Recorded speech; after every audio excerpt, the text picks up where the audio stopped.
विजेंद्र माधव के अपना काम करने के निश्चय की हौसला अफजाई करता है और उसे मदद देना चाहता है, लेकिन माधव कहता है कि वो बिना किसी की मदद के ही अपना काम करेगा। बल्ली और माधव अपने काम की योजना बनाते हैं। उन्हें समझ में नहीं आता कि वो कौन सा काम करेंगे और फिर बल्ली माधव से कहता है कि चूंकि बाजार में हर कोई उनसे डरता है, उनका सबसे मिलकर कोई बिजनेस करना मुश्किल है, इसलिए वो अपने डर को हथियार बनाकर सबसे हफ्ता वसूलेंगे। घर में फूलेश्वरी सरोजा को अपने रूप रंग का ध्यान रखने की सीख देती है। साथ ही वो सरोजा को मंजू की गोद भराई से जुड़ी तैयारियों का जिक्र करती है।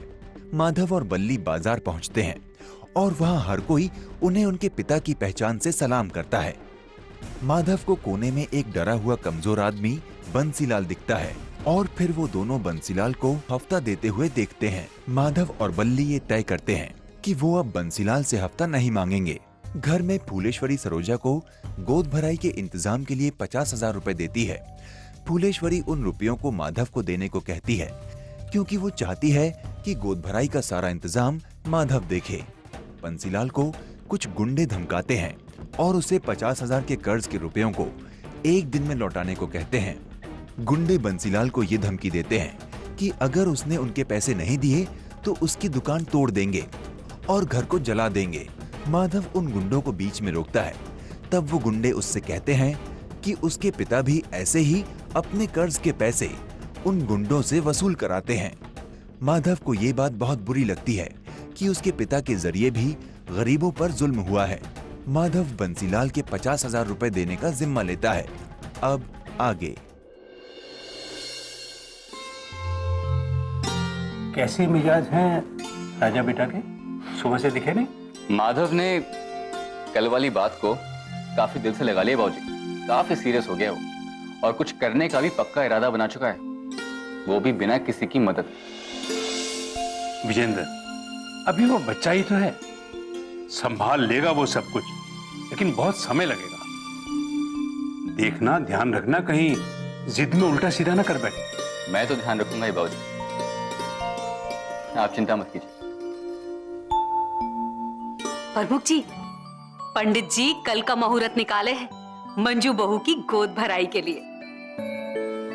बस 8 महीने तो बीत गए, 1 महीना और बचा है। उसके बाद हम लोगों की गोद में छोटा सा विजेंद्र किया किया करेगा, नहीं? अरे मिसेस प्रमुख जी, आप तो आते ही इतनी तेजी ला देती हैं। अब बताइए ना, एक दिन में कैसे होगा सारा इंतजाम? आपको घबराने की बिल्कुल भी जरूरत नहीं है। हाँ, हमारा माधव सब संभाल लेगा। माधव संभाल लेगा सब कुछ? क्या प्रमुख जी, गोद भराई का इंतजाम ही तो करना है, कोई इलेक्शन थोड़ो है। और फिर आपको ऐसा क्यों लगता है कि हमारा माधव कुछ कर नहीं सकता? मिसेस प्रमुख जी, आपका राजा बेटा ना हमारा भी लाल है, भड़कने की जरूरत नहीं है। अब हम तो सिर्फ इसलिए पूछ रहे थे क्योंकि उन्होंने हमें चुनौती दी है कि साहबजादे 1 हफ्ते के अंदर कोई बड़ा काम धाम करके दिखाने वाले हैं। अब बताइए, अब उनके पास समय होगा ये सब आयोजन देखने के लिए? हमारा माधव सब कर लेगा, लेकिन ये कुछ कर दिखाने वाली बात उसके दिमाग में आई कहां से? जरूर सरोजा बहू ने पट्टी पढ़ाई होगी। लेकिन अगर ऐसा है भी तो उसमें हर्जी क्या है? इससे तो उसकी समझ ही बढ़ेगी, और उसकी समझ बढ़ेगी तो वो हर चीज की अहमियत और जिम्मेदारी को भी समझेगा। क्यों बाबूजी? हाँ बेटा। हाँ, तो हम भी यही चाहते हैं कि कल मंजू बहू की गोद भराई के इंतजाम में हमारे बेटे की काबिलियत घर भर देख भी ले और मान भी ले, और ये भी समझ ले कि हमारा माधव क्या क्या कर सकता है और कितने अच्छे से कर सकता है। मिसेस प्रमुख जी, बच्चे के मुंह में जज्बाती मत हुई, अब फिर से एक बार सोच लीजिए। हाँ, यही तो बात है, यही बात है प्रमुख जी। आपको ना हमारे माधव पर रत्ती भर भी भरोसा नहीं है। हाँ, देखिए मिसेस प्रभु जी, बात भरोसे की नहीं, तजुर्बे की। अब आज तक उसने एक सुई तक तो उठाई नहीं। अब उसने क्या, हमने उसे आज तक कुछ करने नहीं दिया। यही तो सच है प्रमुख जी, यही सच है। एक तो हमारे बेटे को कुछ करने नहीं दिया जाता, और अगर वो कुछ ना करे तो दुनिया भर का ज्ञान मिलता है उसे। हमने भी कह दिया है सरोजा बहू से, गोद भराई का सारा इंतजाम हमारा माधव करेगा। हाँ। ओह, तो असली बात यह है, एक सास अपनी बहू को दिखाना चाहती है अपने बेटे की काबिलियत।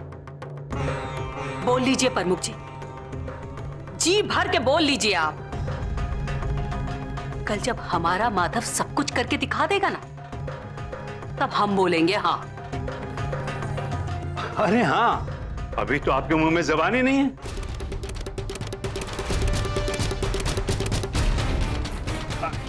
चाय भी ऐसी ही कड़क भिजवा दीजिएगा मिसेस प्रमुख जी। चलो बैठो, काम करो।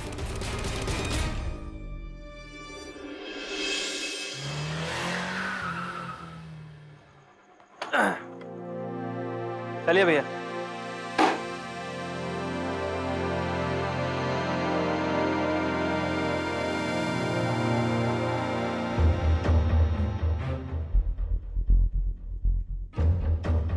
क्या बात है फिर?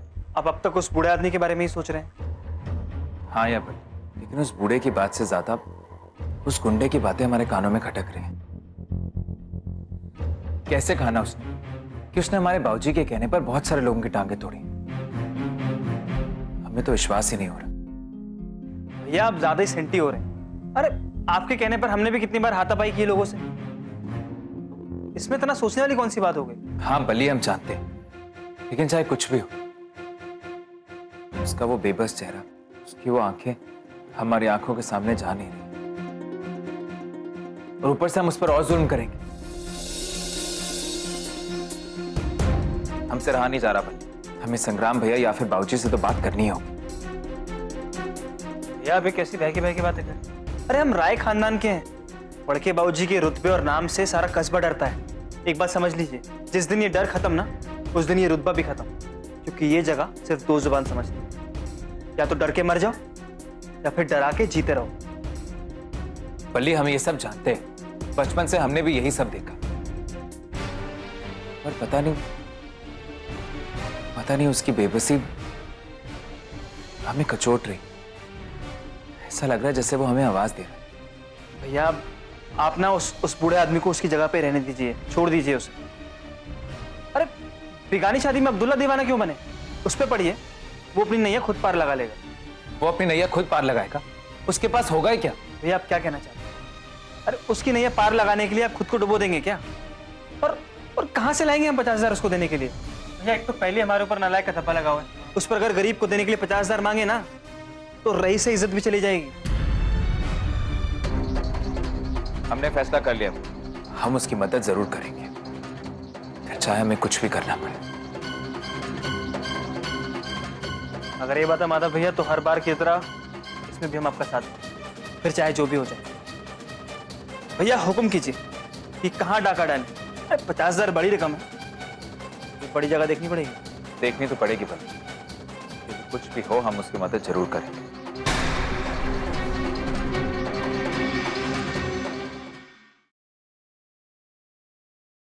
सदा साथ निभाए बेटी पर बेटा ही चाहिए। दीदी आपको ऐसी साड़ी पहनिएगा जो काफी आरामदेह हो सकता है आपको काफी देर बैठना पड़े। हाँ वैसे भी मंजू दीदी, गोद भराई की रस्म ना बहुत लंबी चलती है। हमारी चूज करने की हैसियत कहाँ है? अम्मा जी ने तो पहले से हमारे लिए 4 किलो की साड़ी पसंद कर ली है, वो भी बनारसी। अब तो हमें उसको ही पहनना पड़ेगा। ओह, उस साड़ी में तो बहुत गर्मी होगी और भीड़ भी कुछ कम नहीं होगी, कैसे संभालेंगी आप? अरे सरोजा, संभालना तो पड़ेगा ही। पता है जब हमारी गोद भराई हुई थी ना तो हमें भी बहुत भारी साड़ी मिली थी और हमारा तो सच में ना दम घुट गया था उस साड़ी में, पर फिर भी हमने पहनी। तो हम अम्मा जी से बात करते हैं एक बार। सच में तुम बात करोगे अम्मा जी से? पर एक बात का ध्यान रखना, गलती से भी जाहिर मत होने देना कि हमने अपना मुंह खोला इसके बारे में। वो क्या है ना, आजकल हमारा नाम सुनते ही ना अम्मा जी की आंखें तन जाती है। ऑफ कोर्स दीदी, बिल्कुल बेफिक्र रहिए आप।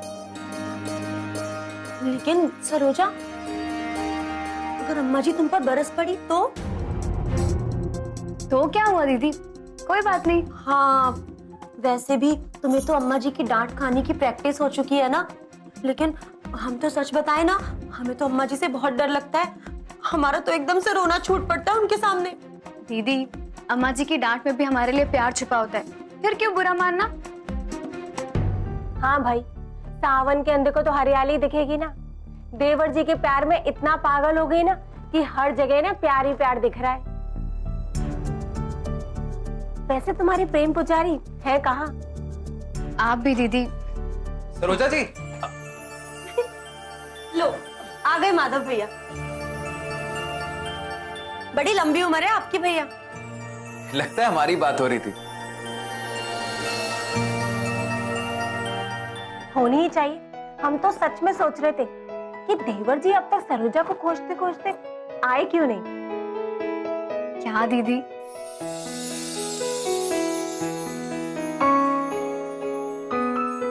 दीदी ये अपना नया काम शुरू करने वाले हैं, बस उसी की तैयारी के लिए गए थे। नया काम? कैसा नया काम? हाँ भाभी, हम अपना काम शुरू कर रहे हैं। अच्छा माधव भैया, हम आपको एक बात बोले, आप है ना मेकअप की दुकान खोल लीजिए। वो क्या है ना, आप एकदम हीरो जैसे हैं। वो क्या बोलते हैं, एकदम हैंडसम जैसे ना, तो लड़कियां ना आप पर कितना मरती है। मेकअप का सारा सामान आपसे ही खरीदने आएंगी, देख लेना। अच्छा सरोजा, अब हम लोग चलते हैं। हाँ देवर जी, अब हम लोग भी ना कबाब में हड्डी बनना नहीं चाहते हैं। सरोजा, तुमसे एक गुजारिश है। हाँ दीदी बोलिए। देवर जी से कहो कैसे भी करके 5-5 मिनट में ना अपनी पत्नी से मिलने के गुण जरा भैया को सिखा दे अपने। हाँ चलो तारा। ठीक है।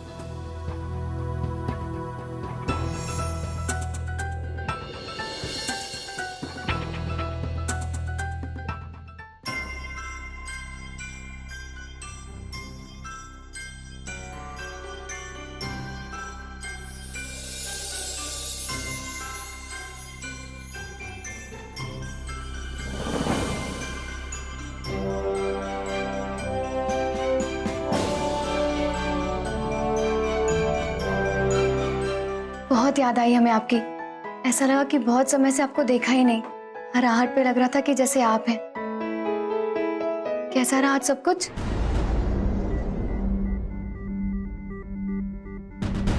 अब कैसे बताएं हम आज क्या देखा है हमने।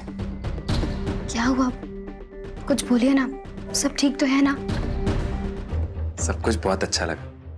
एक बात बताएं आपको, हम मार्केट गए थे और वहां पे हमने अपने बिजनेस के लिए एक जगह भी देख ली है। बस कल से अब बिजनेस शुरू हो जाएगा। हम आपसे बता नहीं सकते कि आज आपने हमें कितनी बड़ी खुशी दी है। कल से आप काम शुरू कर रहे हैं।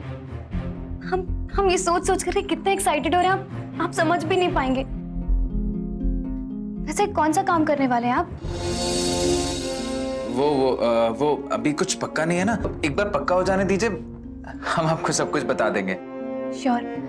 अब हमें ना आपसे एक और बात करनी है। बोलिए ना सरोजा जी। क्या आप अपने बिजी शेड्यूल में से थोड़ा सा टाइम निकाल पाएंगे? जी हाँ, बोलिए। एक मिनट।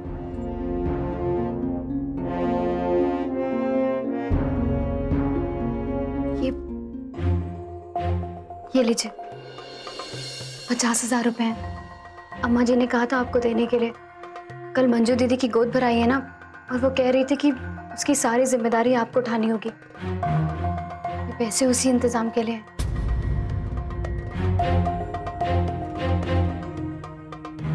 मोहलत भी नहीं ले पाए, अब तो हमारा कुछ भी नहीं बचेगा। आप बिल्कुल चिंता मत। ना कोई आपकी दुकान को हटाएगा और ना ही आपके घर को। हम लेते हैं आपके प्रोटेक्शन की जिम्मेदारी। हम देंगे आपको 50,000 रुपए।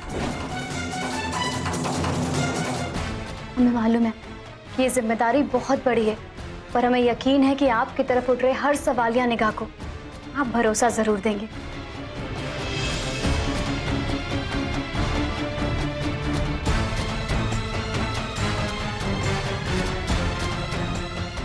हाँ, जिम्मेदारी तो है ही अपने फर्ज को निभाने की।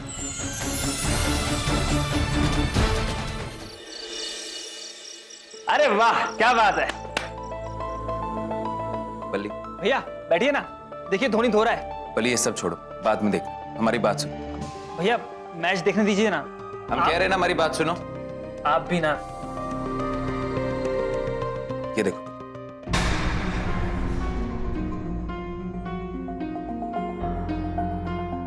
भैया इतने सारे पैसे, भैया आपने तो जादू कर दिया, वो भी इतनी जल्दी। हाँ बल्ली, लेकिन इतना खुश होने की जरूरत नहीं। पहले सुन लो, ये नोट हमें कहाँ से मिले। ये हमें अम्मा ने दी मंजू भाभी की गोद भराई की सारी तैयारियां करने के लिए। हमें तो कुछ समझ नहीं आ रहा यार, दिमाग चकरा गया हमारा। अच्छा माधव भैया, इधर आइए।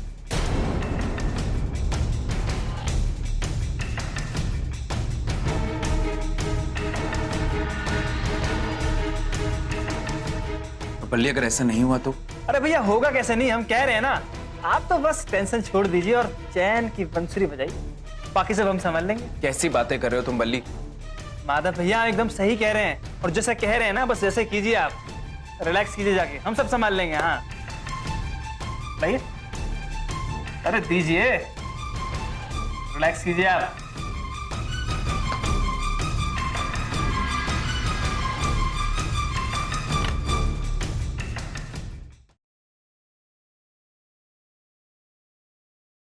सदा साथ निभाए बेटी पर बेटा ही चाहिए।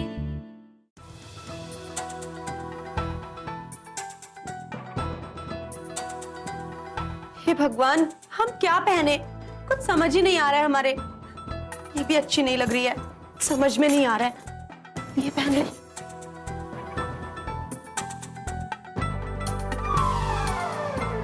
पर तारा, तेरे तो कुछ पहनने का फायदा ही नहीं है। तेरे पति को तेरी तरफ देखने की भी नहीं पड़ी है। हे भगवान, तुम्हारी तो किस्मत ही फूटी है तारा।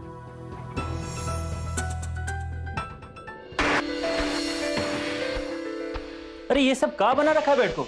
दुकान खोलने का इरादा है क्या? आपको कुछ पता भी है?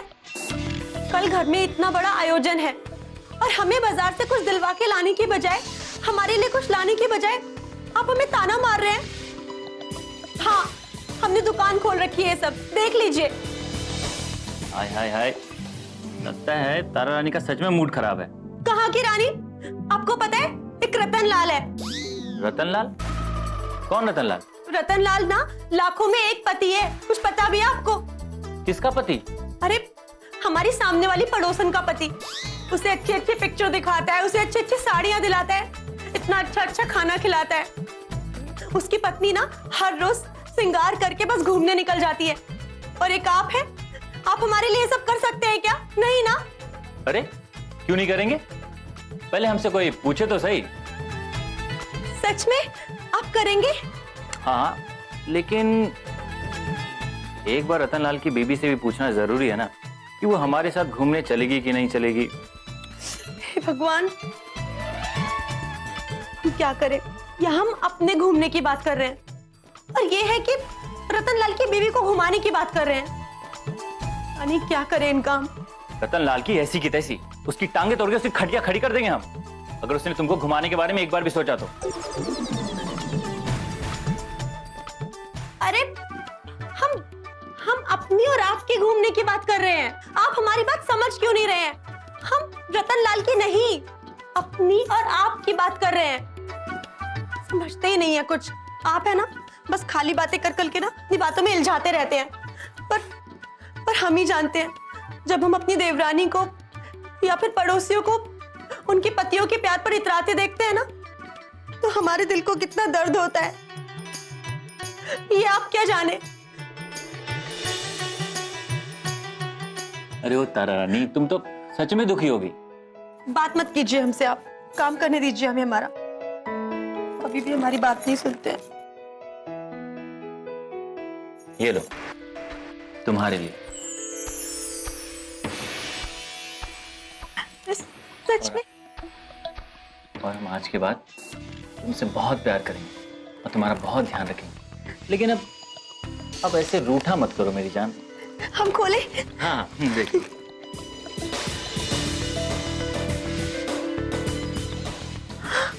अरे वाह, कितनी अच्छी साड़ी हमारे लिए लाए हैं आप। ये तो सच में बहुत ही अच्छी है। और आप जानते हैं, ये रंग ना हमको बहुत ज्यादा पसंद है। तो सच में बहुत अच्छी है। अब तो हम कल की गोद भराई में यही पहनेंगे। बहुत अच्छी है, सब हमें देखते रह जाएंगे हम कितने सुंदर लगेंगे कल को, बस हम बताएं। तुमको तो बस साड़ी पसंद है, हम तो पसंद है ही नहीं। अरे सुनिए, आप ये कैसी बातें कर रहे हैं? हम तो आपसे बहुत प्यार करते हैं। आप तो हमारे सलमान खान हैं।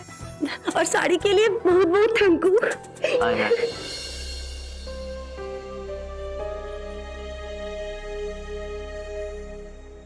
क्या हुआ? आप कुछ परेशान लग रहे हैं। सब ठीक से हो जाएगा ना? हाँ, हो जाएगा।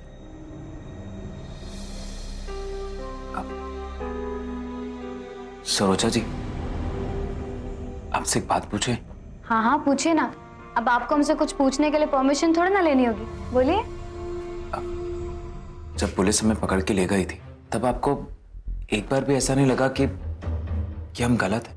आपको एक बार भी हम पर शक नहीं हुआ? आप चाहे कितनी भी नादानी कर लें, कितना लड़ाई झगड़ा कर लें, पर भगवान भी आकर के हमसे कहे ना कि आपने किसी का खून किया है, हम ये बात कभी भी नहीं मान सकते।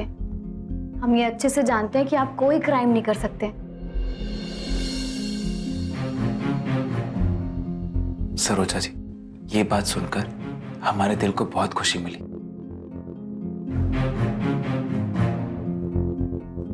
हम आपसे एक और बात पूछना चाहते हैं।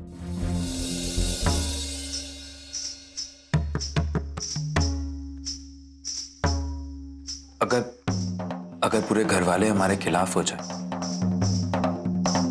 तब भी क्या आप हमारा साथ देंगी? क्या चल रहा है आपके मन में? बोलिए। बस यूं ही। देखिए, पूरी दुनिया से हमें कोई मतलब नहीं है, लेकिन हाँ, बात अगर परिवार वालों की होगी तो थोड़ी सिचुएशन थोड़ी अजीब होगी हमारे लिए। पर हाँ, एक बात तय है, अगर आप सही हैं तो हम हमेशा आपके ही साथ हैं, हमेशा। और अगर हम गलत हुए तो?